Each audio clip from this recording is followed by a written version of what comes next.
What do you hear from the people that come and take your classes?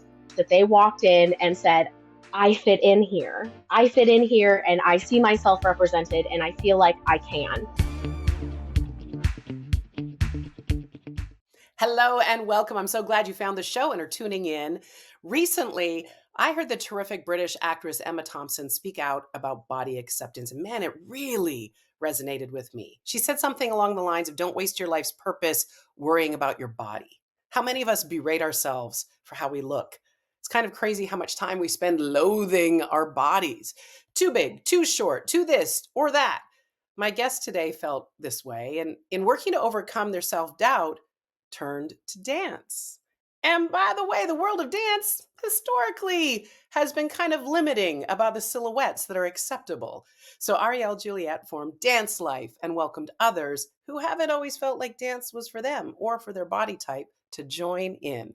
This joyful soul, Arielle, joins me now. Hello, darling. How are you? Hello, I'm wonderful. Thank you so much for having me. It's an honor to be here. I was reading about all the burlesque, belly dancing, ballet. You do it all. Yes, or at least my studio does it all. The belly dance and burlesque, that's primarily my job. And then I've got a bunch of other teachers on staff as well. And belly dance and burlesque, that's your jam. Yep, that's my jam, especially belly dance. It's my favorite. What is it about it that you love? What is it that touches you? Oh my goodness. It is something that has captured my fascination for 20 years. There's so much to learn. So, Egyptian style dance is my favorite. And there's so many different little styles. And you go to a different region and it's a little bit different, and the music's a little different, or maybe it's a lot different. There's so much to learn. You can never be done learning. That's my favorite part. The music is so rich, the dance is so rich. There's just so much to know. I love that. Dance obviously has been 20 years. You said you've been at this, but was dance always a part of your life, even as a little? It was not, no, actually, singing was going to be my first career choice, and dance was my backup. And it was something I started at 17, and I had felt like I'd missed the boat on dancing. And then I came to this industry where people get a lot more career longevity than in Western dances, and said, "Oh my gosh, I have found my place, and that's what I like to bring to people." My mom is 71 and dances with me, and proves that there's never a bad time to start. I love that. And that's one of the messages you have is that everybody is welcome to this world of dance, which isn't what we've heard necessarily, and it hasn't been the truth for a lot of years, for a long time. Let's take us back actually to the start of Dance Life. You opened in Madison, Wisconsin. Was it 2010? It was 2010, yes. And what was the mission statement back then? Our mission statement was pretty similar to what it is now. However, I haven't gone through my own personal transformation, and I was still more on the superficial body positivity level at that time, and was trying to sell something I didn't really believe myself. Because belly dance has this reputation for being for all body types, and it is because it's a social dance. It's meant to be done for everybody. It's like saying you have to have a certain body to hokey pokey or cha cha slide. It's ridiculous to have that concept. But in terms of who we see performing it, there's only one body type represented, and it's just slightly larger than the average model. So I Yeah. was still really heavily bought into that at the time. What was the change for you? I developed anorexia as a course of trying to be what a belly dancer should look like, heavy quotations on should, and do it for my health, because this is what makes me healthy, is to be thinner, even though nothing was wrong with my health. And I, in the course of doing everything right, doing everything they tell you to do, I ended up developing anorexia. And coming out of that was where I learned why I felt the way I did about my body, and why how society had instilled that into me. And it wasn't my fault it was there, but it was now my job to unlearn that. To unlearn it, there was probably a lot of unlearning. How did you even acknowledge and come to terms with the fact that I have anorexia? That because it's such a personal struggle, and maybe people were noticing things outwardly, but when did you say, "Hold on a minute here. Some this is not right. I've got to I've got to stop. I've got to do something. I need help." Yes, it was actually in retrospect that I realized that what I had been struggling with was anorexia. And I had been a part of Overeaters Anonymous, which I do not recommend, and had heavily uh, internalized all of the rules of that. And when I started, I was in a very unhappy relationship at that time. And when I got out of that and into a new one, I found I couldn't pretend to be normal. You know, Hmm. I realized that I was trying to hide these behaviors because I wanted my now wife to think that I was normal. And I remember having this moment where I cried on her shoulder and I said, I can't go on not eating snacks and desserts forever. And it just felt like this silly moment. But it was me saying that following these rules was inhibiting my life. And I couldn't do that anymore. I had to trade this thin ideal to actually live. To actually live, which meant also finding a way back to health, finding a way back to dance in a healthy way, right? Because that I imagine you took some precarious steps at first because you wanted dance to still be for you and not represent this thing that had hurt you. Exactly. And that was a big challenge. I actually didn't become visible online until the pandemic when the choice was close my studio or be more visible. And I wasn't willing to lose my space. So I said, I this industry is not very welcoming for professionals who are my size and my shape. But I said I am elbowing my way to the table because I am not willing to lose this business. It means too much to me and the people who are a part of the community. It's so much more than a dance studio. Did you have a couple sleepless nights in the midst of making that decision? So many sleepless nights. I had seen so many dancers, and a lot of them quite thin, being torn apart. This was back in the days of YouTube, before social media was even a thing. Seeing dancers just get torn apart for their body, and I said I could never tolerate that. I could never put myself out there. And when the choice came between give up my career and give up this thing that means so much to people or tolerate that, I realized that I had held myself back so much because of these haters who all just say the same thing anyway. You know, it's only so hard it can sting when you've heard it for the 150th time. It never stops stinging. It does. Actually, it does. There are It the does. comments that people think are hurtful. Haters talking about my body doesn't mean anything to me at this point. It's irrelevant noise because there are so many people who message me and say, "I started dancing because I saw you." And I saw myself when I saw you and realized that I was worth being seen. That that's what never stops being sweet and wonderful and perfect. And somebody being like, how are you teaching a fitness class when you look like a bag of chips? Mm. First off, that one was pretty funny. That one You gotta have a sense of humor about these things, and that's obviously something that helps you. So, but that's actually a really, really good point because the fact is, in your own transformation, you then created a space and tweaked your mission statement to say, dance is for everybody, literally everybody. yes. And what did you do to welcome those people into your space? Welcome everyone, all of the bodies into your space. Luckily, that's something that the studio already had kind of cultivated as a body positive space that a lot of people already had inherently felt welcome because I think that there were aspects of my personality that I wasn't aware of yet that they were vibing with, even though I wasn't aware of it yet.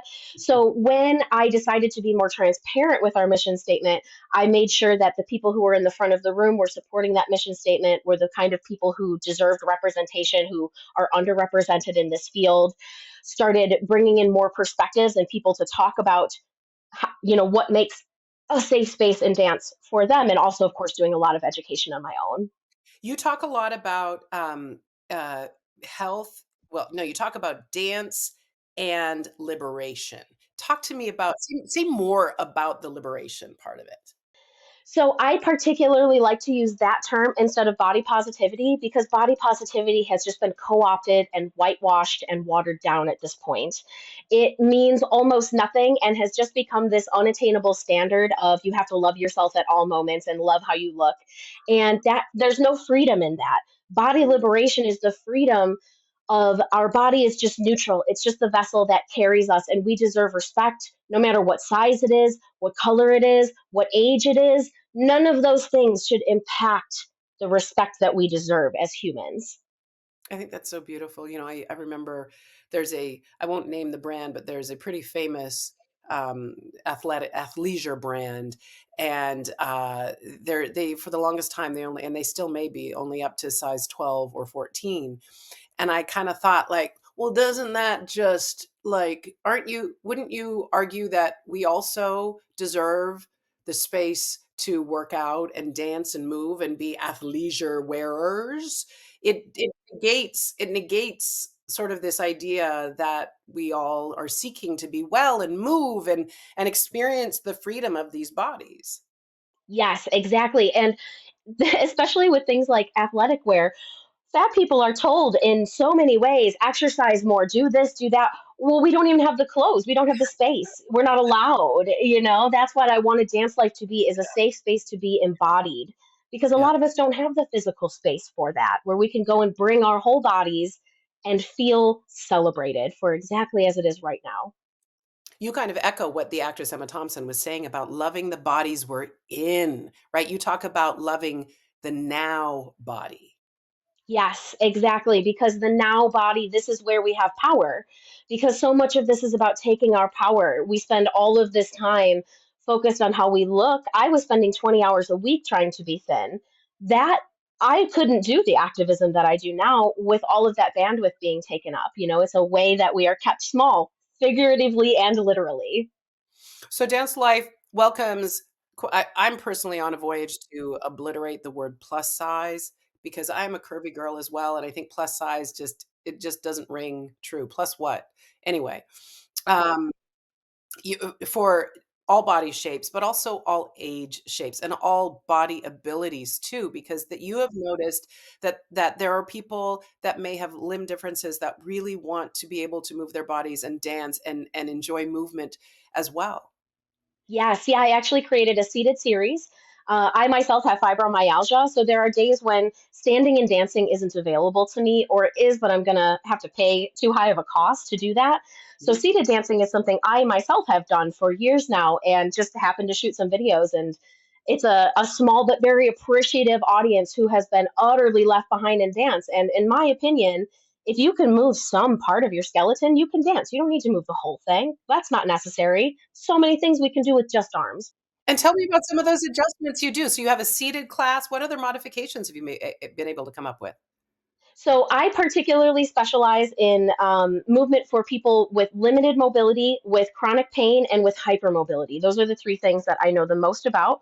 My wife has Ehlers-Danlos syndrome, which is a connectivity hyperelasticity issue. So that's something I'm intimately familiar with in keeping bodies safe while working in a smaller range of motion. So that might mean you're seated. That might mean you're doing something smaller while you're standing. That might mean you try it laying down because that's what you have available to you. So those are the particular adaptations that I like to focus on. What do you hear from the people that come and take your classes?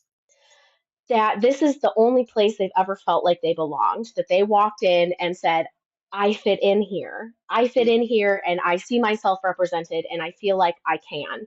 And people walk away not just learning how to dance, but feeling that they deserve to be seen and take up space and have needs and have desires and things that they want to try outside of their life of dance too. What kind of community has this built, not just there in Madison, but since you are out there on the, I like call them interwebs, out there on the socials, I imagine that there's more community being created. Yes, there absolutely is. So my community is all the weirdos. We're all the people who just don't really fit into mainstream. We like fart jokes, and I make all kinds of crude references in my class. So it's people who just like a little good dirty joke, like, okay, which way are your nipples pointing? And so I have a lot of trans dancers. I have a lot of autistic dancers of neurodivergence of all different kinds, dancers of all ages and all sizes, all races. It is really the number one thing that binds us all together is those of us who feel like normal society isn't for us. That's the main crowd, whether that's in Madison or whether that is outside of Madison. That's the main uniting factor with all of us. We're the odd ducks. What has this done for you, Arielle? I can tell that this is it's unbelievably gratifying for you to create a space for others. But what has it done for you individually? Oh my goodness. This was something that I felt called to do, to come online, and that felt so weird and narcissistic at the time. Did it? Why? So Why? videos, it's just dance videos. It's not a big deal. I'm not gonna like change anything with this. That's what I was telling myself when I started, but it has given me my voice.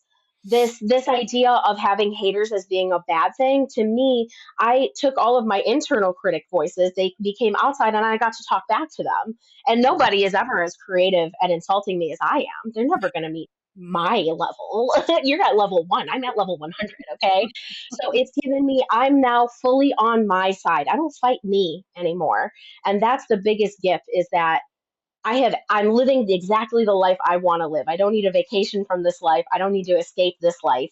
This one right now is amazing. I could not love that more. If people want to follow you, where would they find you on social media? So I am at Madison Dance Life on both TikTok, Facebook, and Instagram. So you can find me there. Also madisondancelife.com. Nice and easy to remember. Nice and easy to remember. Do you think you'll grow beyond Madison? I do not think so. We have one space, and that is, oh, if you knew the story of how that stayed together, you'd be like, does this run on glitter and Jesus? And I would say yes. Yes, it does. So just the one space is quite enough. But I love having my online platform where people can join me from all over the world. That's my real dream, is have people come to me. And what a beautiful way to reach the world from the comfort of your own studio. Exactly. Arielle, what a joy. Arielle Juliette and Dance Life. A joy to have you with me on the show. Thank you so much for dancing into my world. And I wish you nothing but continued joy and success. Thank you so much. I really appreciate it. And then to all of you that are tuning in, thanks so much for joining us. Be sure to subscribe and follow and tell a friend or two to stop on by. We'll see you next time.